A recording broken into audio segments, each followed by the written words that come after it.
السلام عليكم ورحمة الله وبركاته. الحمد لله رب العالمين ونصلي ونسلم على الرسول الكريم وعلى آله وأصحابه أجمعين. قال الله تعالى في محكم كلامه القديم والفرقان الحميد: أعوذ بالله من الشيطان الرجيم. بسم الله الرحمن الرحيم. وَوَهَبْنَا لِدَاوُودَ سُلَيْمَانَ نِعْمَ الْعَبْدُ إِنَّهُ أَوَّابٌ. وقال نبينا محمد رسول الله صلى الله عليه وسلم: عجبا لأمر المؤمن إن أمره كله له خير وليس ذلك لأحد إلا المؤمن إن أصابته سراء شكر فكان خيرا له وإن أصابته ضراء فصبر فكان خيرا له. اللهم صل على سيدنا محمد وعلى آل سيدنا محمد وأنزله المقعد المقرب عندك يوم القيامة. எல்லாம் வல்ல அல்லாஹுவின் திருப்பெயர் போற்றி புகழ்ந்து அன்னலம் பெருமானார் முஹம்மதுன் ரசூலுல்லாஹி ஸல்லல்லாஹு அலைஹி வஸல்லம் அவர்கள் மீது சலாத்தையும் சலாமையும் கூறி அன்னாரை பின்பற்றி வாழ்ந்த சத்திய சஹாபாக்கள், நல்லோர்கள், சுஹதாக்கள், சாலிஹீன்கள், குறிப்பாக இந்த ஜும்மாவின் அவைக்கு வருகை இருந்திருக்கிற வர இருக்கிற எல்லா மக்களின் மீதும் எல்லாம் வல்ல அல்லாஹுவின் அன்பும் அருளும் அவனது கரிசனமும் கருணையும் என்றும் நிறைவாக வந்து சேரட்டுமாக. வல்ல அல்லாஹ் நம்முடைய பாவங்களை, தவறுகளை மன்னித்து அவனுடைய திருப்பொருத்தத்திற்குரிய நன்மக்களாக நம் எல்லோரையும் சேர்த்து அருள் புரிவானாக. வாழும் காலம் நிறைவான ஆரோக்கியத்தையும் நீண்ட வாழ்வையும் சலாமத்துடன் கூடிய வாழ்வையும் அல்லாஹ் நமக்கும் நம் சந்ததியர்களுக்கும் குடும்பத்து மக்களுக்கும் நசீபாக்குவானாக. அல்லாஹுவின் திரு ஆலயமாம் காபாவையும் அன்னலம் பெருமானார் ஸல்லல்லாஹு அலைஹி வஸல்லம் அன்னவர்களின் புனிதமான ரவுதாவையும் புனிதமான பைத்துல் முகத்தஸையும் மீண்டும் மீண்டும் ஹஜ்ஜு உம்ரா ஜியாரா செய்த நம் எல்லோருக்கும் அல்லாஹ் வாய்ப்பை தருவானாக. உலகை விட்டு நம் மூச்சு அடங்கும் நேரத்திலே லா இலாஹ இல்லல்லாஹ் முஹம்மது ரசூலுல்லாஹ் என்ற கலிமாவை சொல்லி நம்முடைய ஆத்மாக்களை அல்லாஹ் கைப்பற்றி நாளை ஃபிர்தௌஸ் என்ற உயர்ந்த சொர்க்கத்திலே நம்மையும் நம்மை பெற்றவர்களையும் நமக்கு கல்வி தந்த உஸ்தாதுமார்களையும் நம்மிடத்திலே துவாவுக்காக வேண்டிக் கொண்ட அத்துணை மக்களையும் வல்ல அல்லாஹ் நாயகத்தின் தலைமையிலே உயர்தரமான சொர்க்கமாம் ஜன்னத்துல் ஃபிர்தௌஸிலே ஒன்றிணைப்பானாக. ஆமீன் யா ரப்பல் ஆலமீன். கண்ணியத்திற்கும் மரியாதைக்கும் உரிய சகோதரர்களே, பாசத்திற்குரிய மூமின்களே, திருக்குரானிலே பல்வேறு நபிமார்களின் வரலாறு சொல்லப்படுகிறது என்பதை நாம் அறிவோம். அதிலே சில நபிமார்களை குடும்பமாக அல்லாஹ் சொல்கிறான்.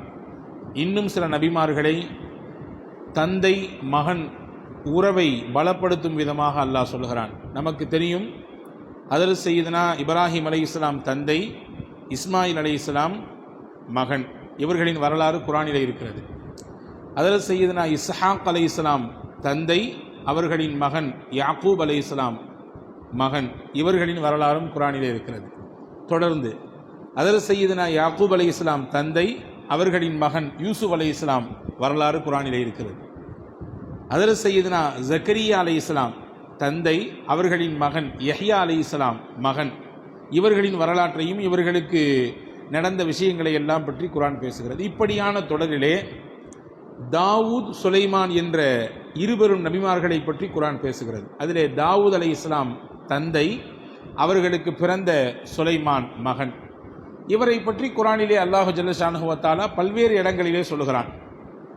முக்கியமாக இவர்களிடத்தில் இருக்கிற சிறப்பு அம்சத்தை எடுத்து சொல்லும் விதமாக வல்ல அல்லாஹ் சூரத்துல் அன்பியா என்கின்ற அந்த அத்தியாயத்திலே சொல்லுகிறான்: وَدَاوُودَ وَسُلَيْمَانَ إِذْ يَحْكُمَانِ فِي الْحَرْثِ إِذْ نَفَشَتْ فِيهِ غَنَمُ الْقَوْمِ وَكُنَّا لِحُكْمِهِمْ شَاهِدِينَ فَفَهَّمْنَاهَا سُلَيْمَانَ. தாவூத் அலைஹிஸ்ஸலாம் ஒரு நீதி அரசராக இருந்தார்கள். சுலைமான் அலைஹிஸ்ஸலாம் அவர்களுடைய மகனாக இருந்தாலும் கூட நீதியை, நேர்மையை நிலைநாட்டுவதிலே, தீர்ப்பளிப்பதிலே சமயோஜிதமான ஆற்றலையும் மிகுந்த திறமையையும் அல்லாஹ் சுலைமான் நபிக்கு வழங்கியிருந்தான். அல்லாஹ் ஒற்றை வசனத்திற்கு பின்னால் ஒரு நீண்ட சம்பவத்தை, ஒரு நிகழ்ச்சியை சொல்கிறான். ஒரு வழக்கு வருகிறது தாவூத் அலைஹிஸ்ஸலாம் இடத்துல. என்ன வழக்கு அப்படின்னா, ஒரு நிலத்துக்கு சொந்தக்காரர், அந்த நிலம் இன்னொருவர் அவருக்கு சொந்தமான ஆடுகள் எல்லாம் உள்ளே புகுந்து நாசப்படுத்தி ஒன்றுக்கும் இல்லாததாக ஆக்கிவிட்டது. ஒருத்தருடைய ஆட்டு மந்தை ஒருத்தருக்குரிய அந்த நிலத்திலே, விவசாய நிலத்திலே புகுந்து மொத்தத்தையும் அழித்து நிர்மூலமாக்கி விட்டது. எதையுமே பயன்படுத்த முடியாத அளவுக்கு ஆக்கிடுச்சு. இப்போ பாதிக்கப்பட்ட இந்த நிலத்தின் உரிமையாளர் தாவூத் அலைஹிஸ்ஸலாம் இடத்திலே வந்து சொன்னார், இந்த மாதிரி இவருடைய அஜாக்கிரதையினாலே, இவருடைய கவனக்குறைவினாலே என்னுடைய மொத்த வியாபாரமும் போய்விட்டது, என்ன செய்கிறது, நீங்கள் தான் இதில் தீர்ப்பு வழங்கணும் அப்படின்னு சொன்னாங்க.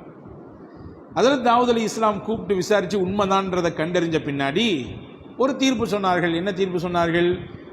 நிலத்தின் உரிமையாளரிடத்திலே ஆட்டுக்கு சொந்தக்காரர் தன்னுடைய மொத்த ஆடுகளையும் கொடுத்து விட வேண்டும். ஏன்னா அவரால் தான் பாதிப்பு ஏற்பட்டிருக்கு, அவரால் தான் பிரச்சனை ஏற்பட்டிருக்கு. அதனால் அதை அவர்கிட்ட ஒப்படைச்சிட்டு போயிட வேண்டியது என்று சொன்னார்கள். இதை கூர்ந்து கேட்டுக்கொண்டே இருந்த மகன் ஹஜ்ரத் சுலைமான் அலைஹிஸ்ஸலாம் வயதிலும் அனுபவத்திலும் சிறியவராக இருந்தாலும் தன்னுடைய தகப்பனார் தீர்ப்பு வழங்கியிருக்கிறார் என்பதை கருத்தில் கொண்டு பக்கத்தில் போய், இதிலே நான் ஒரு கருத்து சொல்வதற்கு, என்னுடைய அறிவுக்கு புலப்படுகிற ஒரு தீர்ப்பை நான் சொல்வதற்கு நீங்கள் அனுமதிப்பீர்களா என்று கேட்டுவிட்டு ஒரு அழகான ஒரு தீர்ப்பை சுலைமான் நபி சொன்னார்கள். என்ன சொன்னார்கள்? ஆட்டின் உரிமையாளரிடத்திலே சொன்னார்கள், உங்களுடைய ஆடுகளை எல்லாம் அந்த நிலத்தின் உரிமையாளரிடத்திலே கொடுத்து விட வேண்டும். அவர் அதை கொண்டு பயன்படுத்தி கொள்ளலாம், அதிலே பால் கறந்து குடித்துக் கொள்ளலாம், அதிலிருந்து கிடைக்கக்கூடிய எல்லா பயன்களையும் எடுத்துக்கொள்ளலாம். நீங்கள் அந்த நிலத்தை மறுபடியும் உழுது அதிலே விதையிட்டு பயிரிட்டு அதை வளர்த்து ஒரு குறிப்பிட்ட காலம் வரை பாதுகாத்து அவர் எப்படி நிலத்தை வைத்திருந்தாரோ அந்த மாதிரி அவரிடத்திலே நீங்கள் திருப்பி கொடுக்க வேண்டும். அதுவரை உங்கள் பொறுப்பிலே நிலம் இருக்கும். இதை நீங்கள் செப்பனிட வேண்டியது, சரி செய்ய வேண்டியது உங்களின் கடமை. அந்த காலகட்டம் வரை அவருக்கான ஜீவிதம் அந்த நிலத்தின் உரிமையாளருக்கு உங்கள் ஆடுகள் தான். அதை கொண்டு மேய்த்து அதிலே கிடைக்கக்கூடிய பலன்களை எல்லாம் அவர் பெற்றுக்கொள்வார்.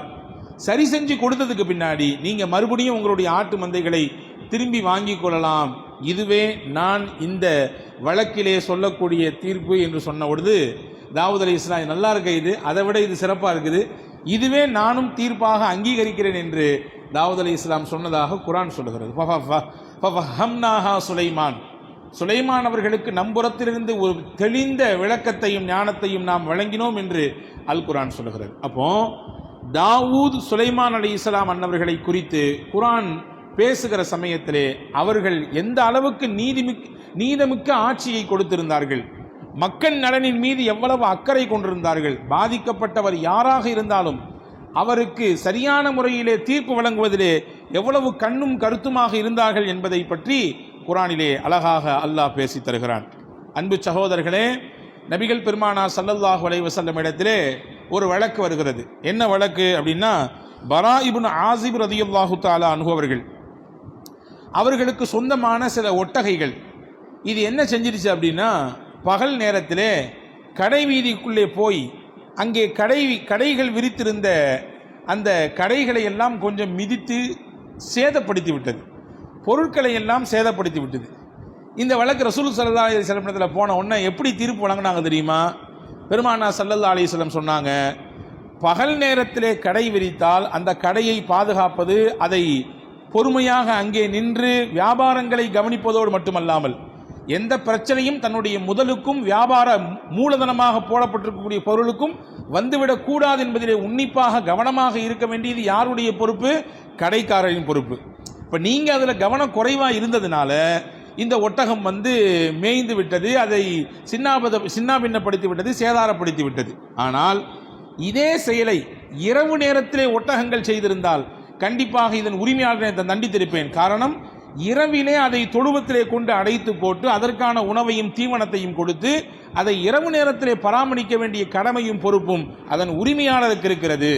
எனவே பகலில் இந்த வேலையை இதை செய்ததினாலே இங்கே நஷ்ட ஈடெல்லாம் வாங்கிக் கொள்ள முடியாது, தர முடியாது என்று பெருமான் நபி ஸல்லல்லாஹு அலைஹி வஸல்லம் அவர்கள் ஒரு அழகான தீர்ப்பை கொடுத்ததாக வரலாற்றிலே பார்க்கிறோம். ஆக யாருக்கு சாதகம் யாருக்கு பாதகம் என்ற நிலையை கடந்து உண்மை எங்கே இருக்கிறது, நேர்மை எங்கே இருக்கிறது, நீதி எங்கே இருக்கிறது, அதன் பக்கம்தான் நபிகள் பெருமானார் ஸல்லல்லாஹு அலைஹி வஸல்லம் அன்னவர்களும் சரி, குர்ஆனும் சரி, இஸ்லாமும் சரி தீர்ப்பு வழங்க வேண்டும், நீதியை நிலைநாட்ட வேண்டும் என்பதை நமக்கு அழுத்தம் திருத்தமாக சொல்லித் தருகிறது.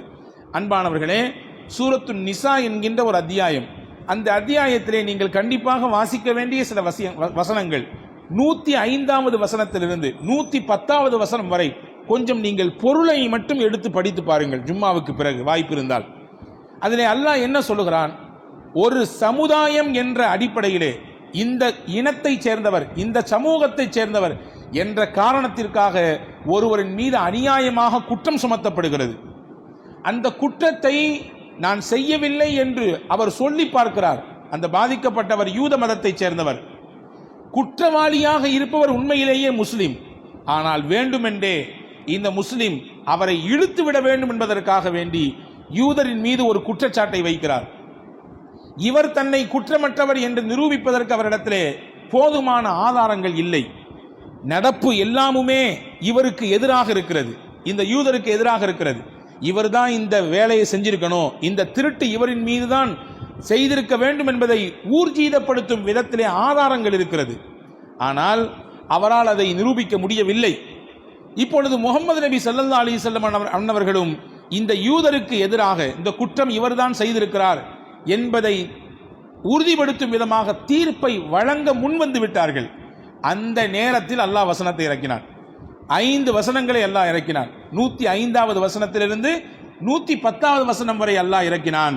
இன்னா அன்ஸல்னா இலைக்கல் கிதாப பில் ஹக் லிதஹ்கும பைனன் நாஸி பிமா அராக்கல்லாஹ். நபியே, உங்கள் மீது இந்த அல் குர்ஆனை நான் உங்களுக்கு இறக்கி தந்திருக்கிறோம். எதற்கு? லிதஹ்கும பைனன் நாஸ், மக்களிடத்திலே நீங்கள் நீதத்தோடு தீர்ப்பு வழங்க வேண்டும், நியாயமாக நீங்கள் உங்களுடைய தீர்ப்பை முடிவை அறிவிக்க வேண்டும். வலா தகுன் லில் ஹாயினீன ஹஸீமா, அநியாயக்காரர்களுக்கு நீங்கள் உதவியாளராக போய்விடக்கூடாது. அக்கிரமக்காரர்களுக்கு நீங்கள் வரிந்து கட்டிக்கொண்டு அவர்களை நீங்கள் சாதகமாக ஆக்கிக் கொள்ளக்கூடிய நிலையிலே உங்களுடைய தீர்ப்பு இருக்கக்கூடாது என்று அல்லாஹ் தொடங்கி, அப்படியே அல்லாஹு ஜல்ல ஷானஹு வ தஆலா யார் குற்றவாளி யார் நிரபராதி, உண்மையிலேயே குற்றத்துக்கு இந்த திருட்டுக்கு சம்பந்தப்பட்டவர் யார், இவர்தான், சம்பந்தப்படாத ஒரு மதத்தை சேர்ந்தவர் தண்டிக்கப்படுவது அது முறையல்ல என்பதை அல்லாஹு தஆலா விவரித்தான். நான் இங்கே சொல்ல வரக்கூடிய செய்தி என்னவென்றால், யூத மதத்தை சேர்ந்தவர்தான், இஸ்லாத்தின் மீது கடுமையான வெறுப்பும் குரோதமும் வன்மமும் கொண்டவர்தான், முகம்மது நபியை தீர்த்து கட்ட வேண்டும் என்கின்ற சிந்தனையிலே மூழ்கி இருந்தவர்கள்தான். ஆனாலும் அங்கிருந்து ஒருவர் நிரபராதியாக இருக்கும் பொழுது, குற்றத்திற்கும் அவருக்கும் சம்பந்தம் இல்லை என்று நிலை ஏற்படும் பொழுது அநியாயமாக அவர் தண்டிக்கப்படக்கூடாது, அநியாயமாக அவருக்கு எதிராக தீர்ப்பு வழங்கப்படக்கூடாது. ஒரு மதத்தை குறிப்பிட்டு, ஒரு குறிப்பிட்ட இனத்தை குறிப்பிட்டு, ஒரு குறிப்பிட்ட குழுவினரை குறிப்பிட்டு அவர்கள் நம்முடைய கொள்கைக்கும் நம்முடைய சித்தாந்தத்திற்கும் எதிராக இருக்கிறார்கள் என்ற காரணத்தை காட்டி அவர்களின் மீது வன்மத்தோடு தீர்ப்பு வழங்கக்கூடாது என்பதை அல் குர்ஆன் அன்றிலிருந்து இன்று வரை இல்லை, உலக அழிவு நாள் வரை இந்த 5 வசனங்களும் நெத்திப்பொட்டில் அடித்தால் போன்று உலகத்திற்கு நீதியையும் நேர்மையையும், நீதத்தின் பக்கம் நின்றுதான் வழக்கு அங்கே விசாரிக்கப்பட வேண்டும், தீர்ப்பும் வழங்கப்பட வேண்டும் என்பதை அதி அற்புதமாக சொல்லித் தருகிறது. அன்பு சகோதரர்களே, முஸ்லிம்கள் அப்படித்தான் தீர்ப்பை கையாண்டார்கள். எவ்வளவு பெரிய மனிதராக இருந்தாலும் சரி, பணத்தால், பொருளால், அந்தஸ்தால், தங்களுடைய அரசியல் பலத்தால் அல்லது இன்ன பிற உபகரணங்களை கொண்டு தாங்கள் நிமிர்ந்து நின்றாலும் கூட, தங்களிடத்தில் குறை இருக்கும் பட்சத்தில், பாதிக்கப்பட்டவர் உங்களுக்கு எதிராக வழக்கு தொடுக்கும் பட்சத்தில் பெருமானா ஸல்லல்லாஹு அலைஹி வஸல்லம் அன்னவர்கள் இந்த உலகத்திற்கு காட்டி தந்தது, அநியாயம் இழைக்கப்பட்டவனின் பக்கம் நீங்கள் நில்லுங்கள். அநியாயம் இழைக்கப்பட்டவனினுடைய துஆ இருக்கிறதே, அது அல்லாஹ்விடத்திலே திரைமறைவில்லாமல் ஏற்றுக்கொள்ளப்படும். அவன் கையேந்தி விட்டால் அல்லாஹ் உடனடியாக கேட்டு விடுவான். இத்தகீ தஅவத்தல் மظلூம் முஆத் இப்னு ஜபல் ரலியல்லாஹு அன்ஹு, யமன் தேசத்துக்கு ஆளுநராக பெருமானா ஸல்லல்லாஹு அலைஹி வஸல்லம் அனுப்பி வைத்த அதி அற்புதமான நபித்தோழர். நபித்தோழர்களின் வரலாற்றை எல்லாம் நாம் உள்ளபடியே வாசிப்பதின் மூலமாக நம்முடைய ஈமானுக்கு ஒரு புத்துணர்வு ஏற்படுகிறது. ஏன் நபிகளின் காலத்தில் வாழ்ந்த நல்லோர்களை, சஹாபாக்களை நாம் எல்லா பேச்சிலும் ஊடாக அவர்களை கொண்டு வருகிறோம் என்றால், அவர்கள் மனிதர்களின் புனிதர்களினுடைய காலத்திலே வாழ்ந்தவர்கள். உள்ளபடியே அப்பழுக்கற்ற வாழ்க்கைக்கு சொந்தக்காரர்கள் அந்த சஹாபா பெருமக்கள். அந்த வரிசையிலே சையதுனா முஆத் இப்னு ஜபல் ரலியல்லாஹு அன்ஹு அதி அற்புதமான ஆற்றலும் திறமையும் மிகச்சிறந்த சாதுரியமும் ஒரு வழக்கை எப்படி எடுக்க வேண்டும், அதற்கு எவ்வாறு தீர்ப்பு வழங்க வேண்டும் என்கின்ற மதிநுட்பமும் கொடுக்கப்பட்டவர்கள் செய்தனா முஆத் இப்னு ஜபல் ரலியல்லாஹு அன்ஹு. அவங்கள்ட்ட சொன்னாங்க ரசூலுல்லாஹ், யமனுக்கு அனுப்பி வைக்கிறார்கள் கவர்னராக. ரசூலுல்லாஹ் சொன்னாங்க, இத்தகி தாவத்துல் மظلوم, அநியாயம் இழைக்கப்பட்டவனுடைய அந்த துஆவை நீ பயந்து கொள், அந்த பத்துவாவை நீ பயந்து கொள். ஃபைன்னஹு லைஸ பைனஹா வ பைனல்லாஹி ஹிஜாப், அவர் கையேந்தி விட்டால் அவருக்கும் அல்லாஹ்விற்கும் இடையிலே எந்த திரையும் கிடையாது. அவர் கேட்டால் அல்லாஹ் உடனே கொடுப்பான். எனவே எக்காரணம் கொண்டும் உன்னுடைய தீர்ப்பு, உன்னுடைய செயல்பாடு, உன்னுடைய பேச்சு, உன்னுடைய நடவடிக்கை யாருக்கும் அநீதியை கற்பிப்பது போன்று இருக்க வேண்டாம் என்று சொல்லி பெருமானார் ஸல்லல்லாஹு அலைஹி வஸல்லம் அனுப்பி வைத்தார்கள் என்றால் எவ்வளவு தூரம் இந்த வார்த்தை நாம் கவனப்படுத்த வேண்டியது என்பதை நாம் கவனிக்க வேண்டும். எனவேதான் இஸ்லாமிய ஆட்சி செய்த நல்லோர்கள் எல்லோருமே நீதியின் பக்கம் நின்றிருக்கிறார்கள். பாதிக்கப்பட்டவர் யாராக இருந்தாலும் சரிதான், தாங்கள் பின்பற்றக்கூடிய இஸ்லாமிய மார்க்கத்தை பின்பற்றக்கூடியவராக இருந்தாலும் சரிதான், அல்லது சகோதர சமயத்தைச் சேர்ந்தவராக இருந்தாலும் சரிதான், பாதிப்பு உண்மை என்றால் அவருக்கு பக்கபலமாக நிற்பதும் அவருக்கு குரல் கொடுப்பதும் ஒரு முஸ்லிமின் கடமை என்பதை இந்த உலகத்திற்கு இஸ்லாம் தான் உறக்க அன்றிலிருந்து இன்று வரை உலக அழிவு நாள் வரை சொல்லிக்கொண்டே இருக்கும்.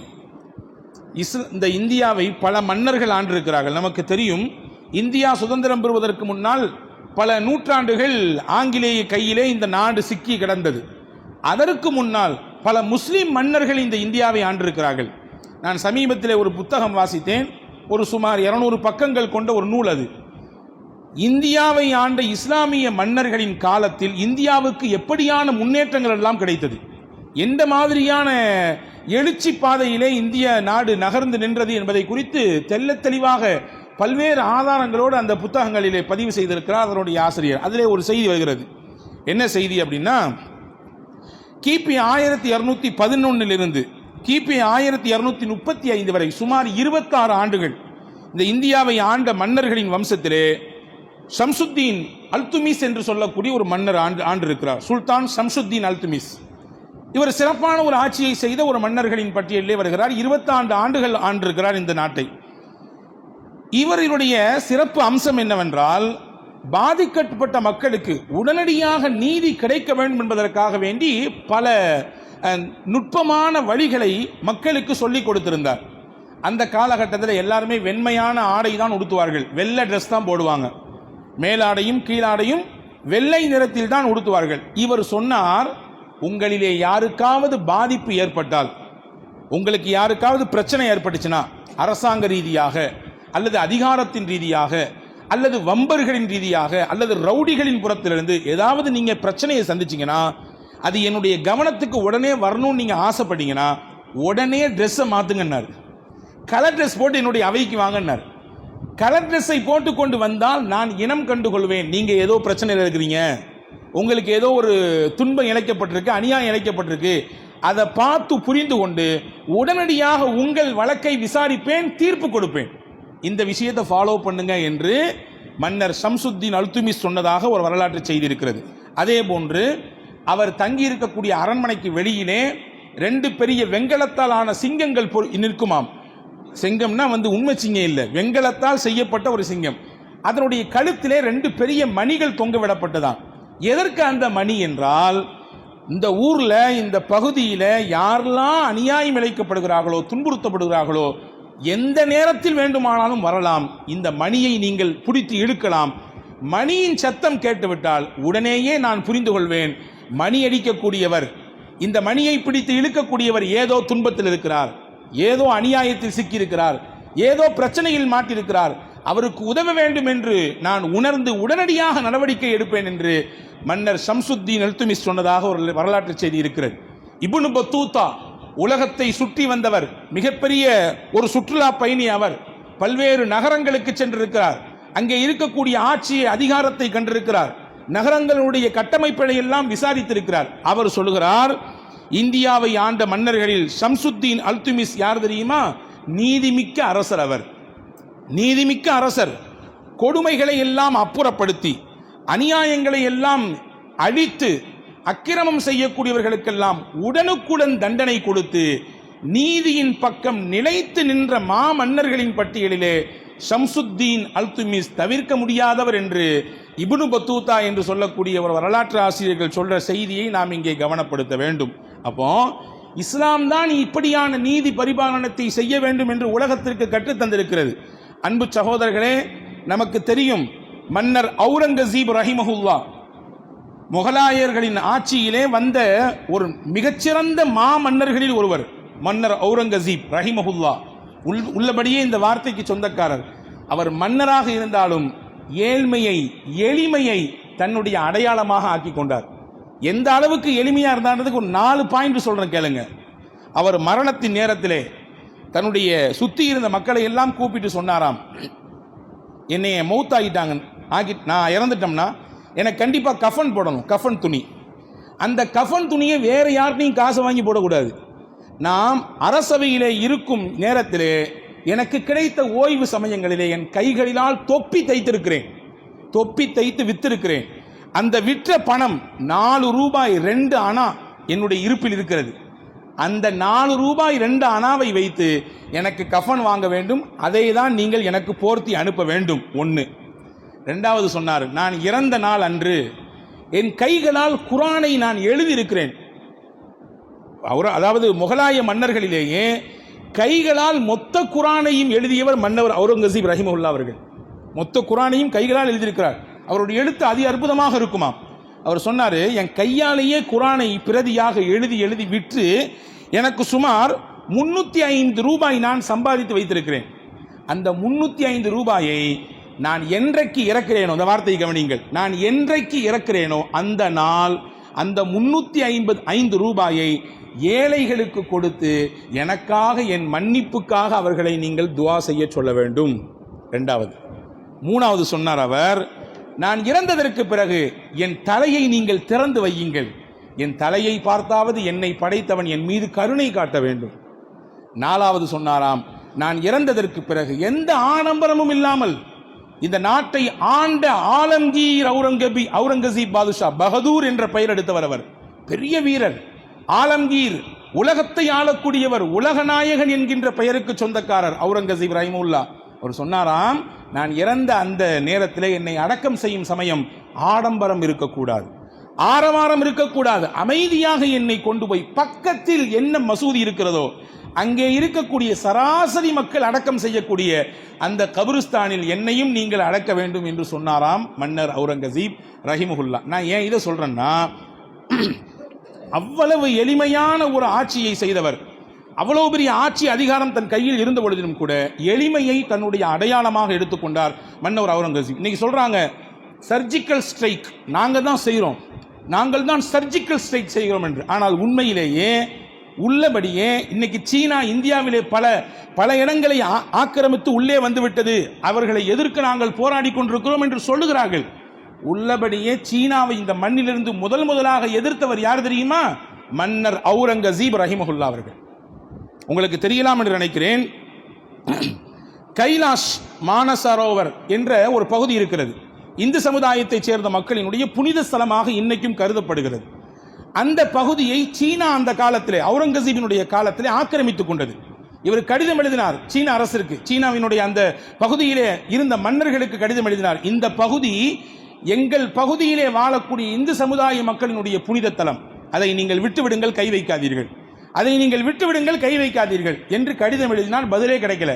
1.5 மாசம் ஆச்சு. 1.5 மாசத்துக்கு பின்னாடி அவுரங்கசீப் ரஹிமஹுல்லா தன்னுடைய படையெல்லாம் திரட்டி கொண்டு போய் சீனாவை அந்த இடத்திலிருந்து அடித்து விரட்டி ஓட்டி அந்த கைலாஷ் என்ற அந்த பகுதியை மொத்தமாக இந்தியாவோடு இணைத்து இந்து சமுதாய மக்கள் பயன்படுவதற்காக, அவர்களின் புனிதத்தலமாக அது என்றும் நிலைத்திருக்க வேண்டும் என்பதற்காக வேண்டி அவுரங்கசீப் ரஹிமஹுல்லா அந்த சீனாவை எதிர்த்து போரிட்டார் என்ற செய்தி, இது சும்மா ஒரு கட்டுக்கதை இல்லை பெருமக்களே. இந்தியா சுதந்திரம் பெறுகிற பொழுது ஐநாவினுடைய அந்த அவை குறிப்பிலே இது பதிவாகி இருக்கிறது. இன்னைக்கும் நம்முடைய நாட்டினுடைய நாடாளுமன்றத்தினுடைய பாதுகாப்பு அறையிலே இந்த செய்தி பாதுகாப்பாக பதிவு செய்யப்பட்டு வைத்திருக்கிறது. அப்போ என்ன சொல்றேன்னா, இந்த நாட்டை ஆண்ட முஸ்லிம் மன்னர்கள் நீதத்தோடு நேர்மையோடு இருந்திருக்கிறார்கள்.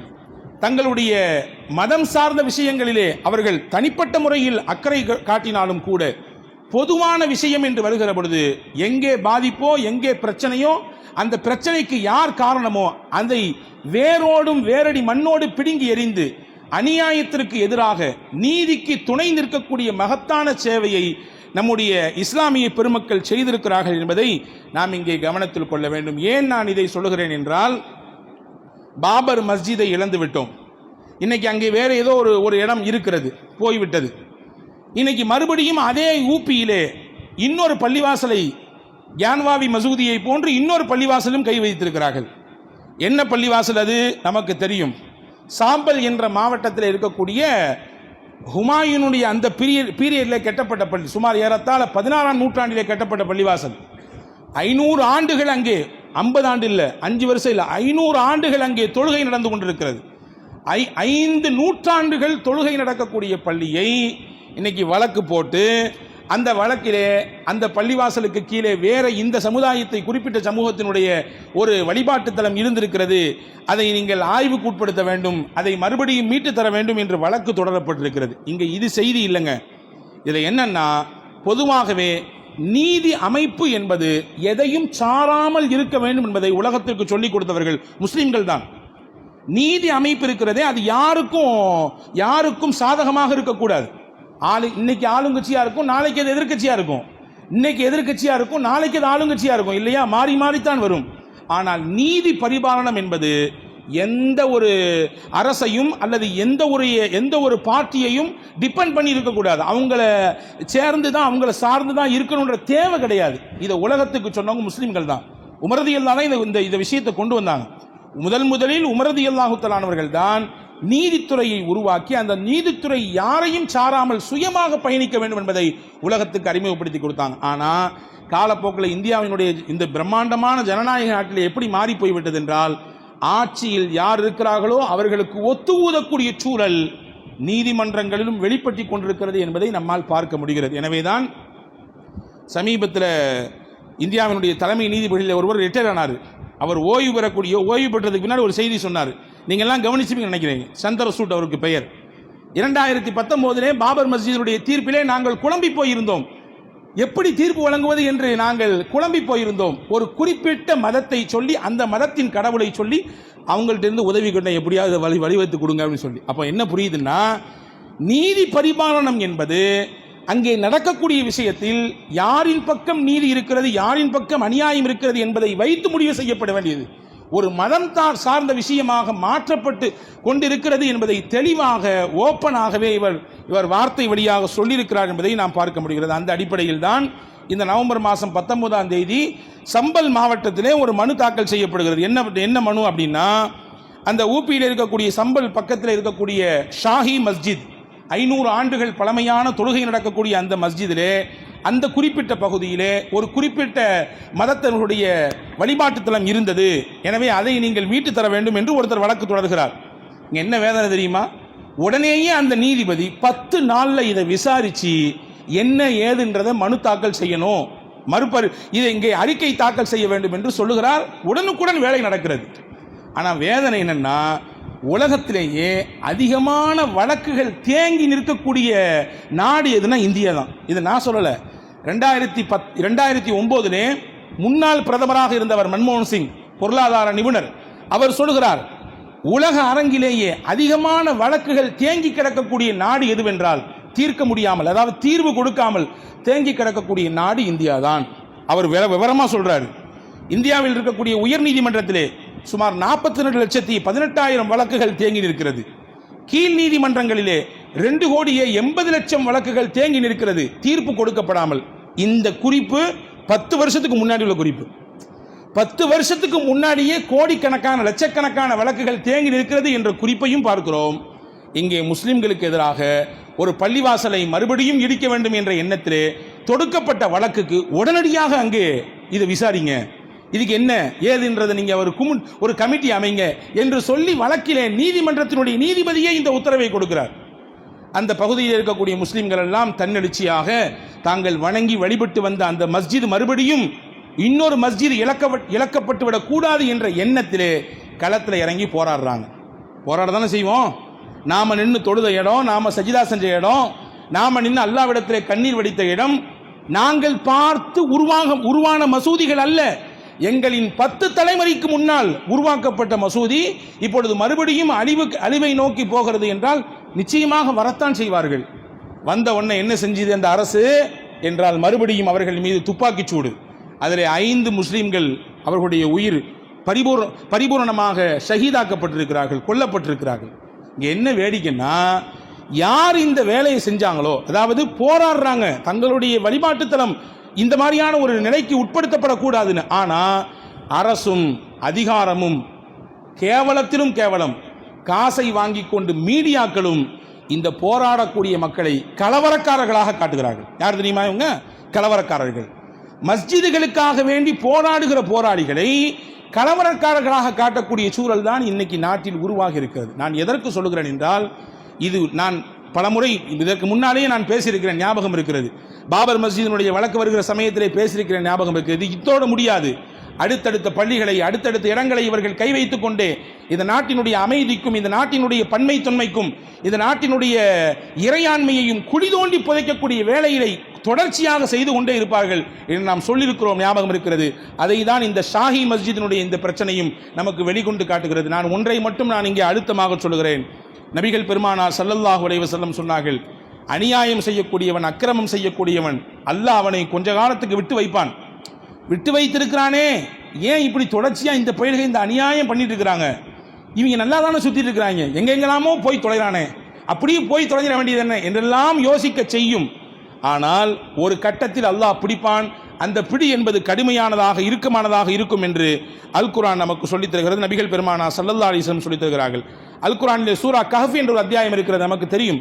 அல்லாஹ் அதிலே சொல்கிறான், வதில்கல் குரா அஹ்லக்னாஹும் லம்மா ஸலமு வஜஅல்னா லிமஹ்லிகிஹிம் மௌஇதா.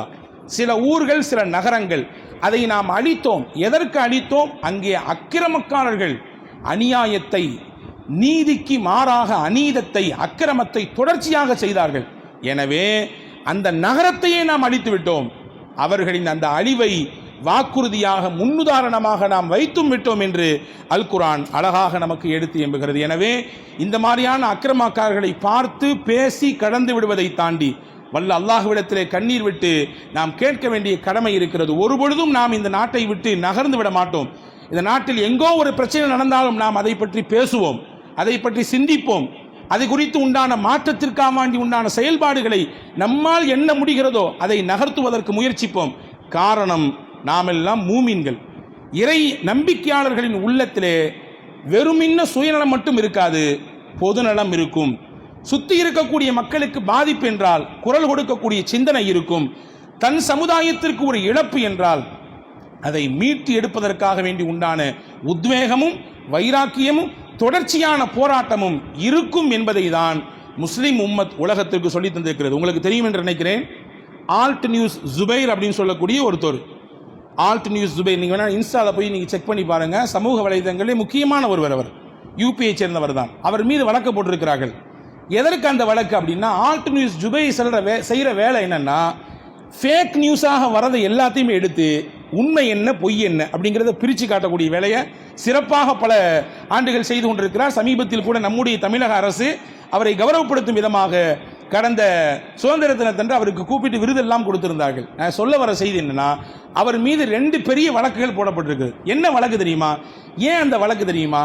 அந்த பகுதியிலே இருக்கக்கூடிய ஒரு சாமியார் என்ற வேடத்திலே வெறுப்பையும் வன்மத்தையும் கக்கிக் கொண்டிருக்கக்கூடிய ஒருவர் பேசிய பேச்சை, அந்த காணொலியை எடுத்து அவருடைய பக்கத்திலே அவருடைய பேஜில் ஷேர் பண்ணிட்டு அவர் ஒரு செய்தி சொல்றாரு. எவ்வளவு வெறுப்பான பேச்சு! இதுதான் அவர் சொன்னது.